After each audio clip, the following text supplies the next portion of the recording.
আল্লাহ পাক ধনভাণ্ডারের চাবি সম নবীর হাতে দিয়েছিনি, দিলে কি আল্লাহ খালি হয়ে গেছে? হাউজে কাউসার বানাইছে কারা?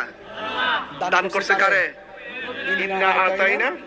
তো আল্লাহর এটার মালিকানা গেছে গা? আল্লাহ দান করছে কি আল্লাহ কমে গেছে গা?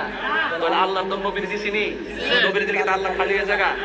আমি কি কইছি আল্লাহ গেছে গায়েব হইয়া, আমি না কইছি একবার আল্লাহ হারাই গেছে গা। গায়েব তো বুঝতে পারা আল্লাহ যিনি মিনুনা বিল গায়বি ওয়া ইয়াকিমুনাস সালাতা, যারা বিশ্বাস করে গায়েবের উপরে, এই অর্থ বুঝতে পারা। এরপর রাসূল বলছেন যে আল্লাহ আমার দিছে, আমি ইন্নাল উলামা ওয়ারাসাতুল আমবিয়া, আলেমরা হলো নবীর ওয়ারিস। আমি আলেমদের জন্য দিনার রেখে যাই নাই, দিরহাম রেখে যাই নাই, আমি রেখে গেছি ইলম।